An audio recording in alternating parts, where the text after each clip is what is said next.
You don't find guys with that kind of loyalty anymore.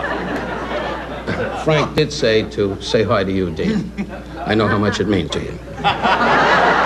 Dean's the kind of guy you can say, God forbid, Frank Sinatra was hit by a bus. Well, I'm going to take my 9 and live right up on the green. And then Frank's going to hear your attitude, and you're going to wind up on a hook in a garage in Chicago. Anyway, look at that. The big Irish guy went, what does that mean, Rose? You Irish guys, they don't know anything. You just know how to go to a picnic and take a can of beer and go... Well, we need the Irish. Because we ain't going to put out no fire. You can bet on that. Well, isn't the truth? Get in there, Captain Duffy! Get in there, Quinn! Get that fire out! And the Jewish guys are usually outside. More wood, Herbie, more wood. And the black man's on the corner going, I bet we get blamed for this, too.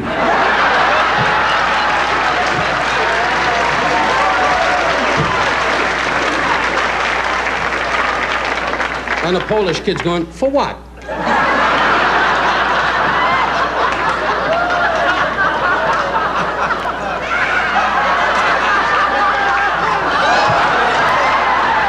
I'm a nice guy.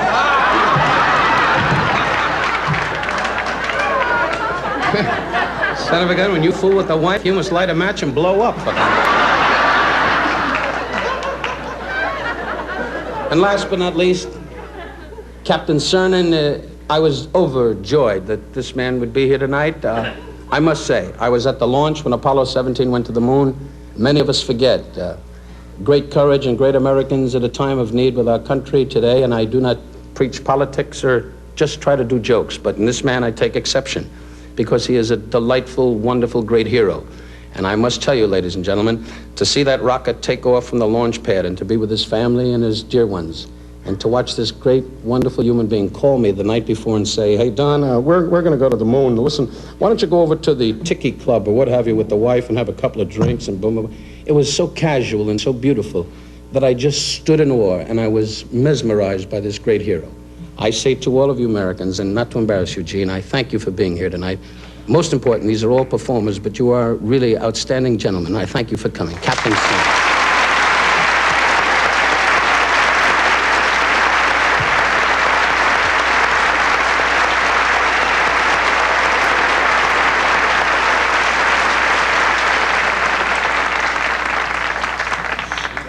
I want to... Dean just said, I'll go to the moon tonight. You would, but nobody would look up. I must say, from the bottom of my heart, really, and Kirk Douglas, who was so kind to appear here tonight. Kirk is a dear friend. I was over his house one night, and we had dinner, and I said, Kirk, how do you feel? He said, how's my body look? And I said, wrinkled. I know what I said, Dean. You keep playing everything back. Just keep drinking and say to yourself, your voice is not gone. He's wonderful, though. Can you tell he's 68? Anyway, Catherine, his young wife's in the back. Is that how old he is?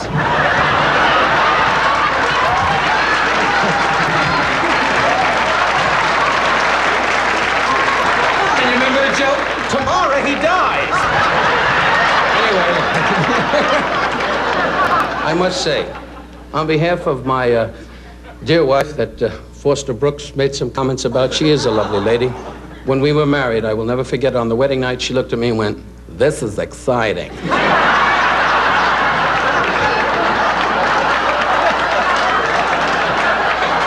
In all honesty, to all you married folks out there, I say from my heart, my wife, I married a Valium. A Valium. The guy in the back, the Puerto Rican kid went, what the Valium? And the Mexican guy went, that's something you plan to, dumb son of a... Anyway, gang.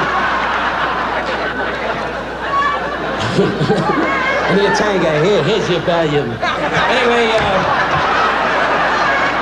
by the way, Phyllis Diller, who I love, really, when she was born, she must have hit the hospital wall. That's why the hair is, you know. She'd come out, and the doctor went, oh, we missed Charlie. But I've seen many beautiful women in my lifetime. Phyllis, help her. She's a lovely comedian and a dear friend, and her wonderful husband, Ward Donovan, couldn't be here tonight. His cape blew up. On the wedding night, he stood on top of the sink and went, "Batman!" Anyway, I can say anything I want. Dan Rowan's sitting here going, you can't say that. What am I going to do? What you and Dick did on your special? And here he is, Charlie and his monkey. Anyway, it wasn't bad because that'll be picked up.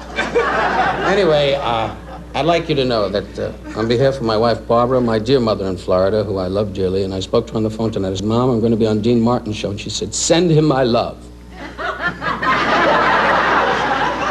She used to know Gabby Hayes. Anyway, but on behalf of my manager, Joseph Scandori, one of the great Italians, really, he's not here tonight. His ice truck blew up. But on behalf of my manager, Mr. Scandori, my darling wife, Barbara, my mother, my 2 children, my mother-in-law, and my family, I have been blessed with one thing.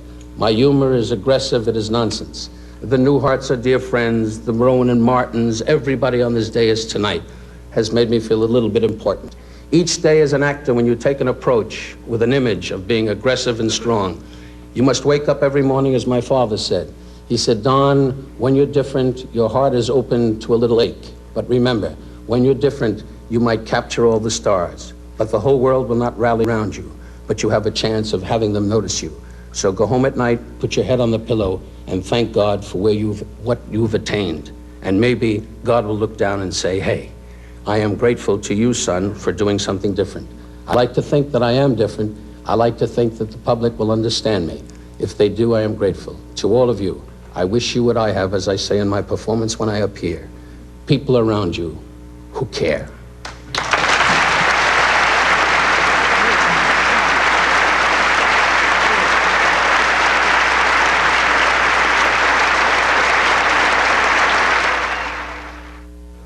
That's our show for tonight. I'd like to thank our guests, and a very special thanks to our Man of the Week, Don Rickles, a man who's free of all prejudices. He hates everybody equally. Good night, everybody. I'm on my way home, Catherine. Warm up the hot chocolate.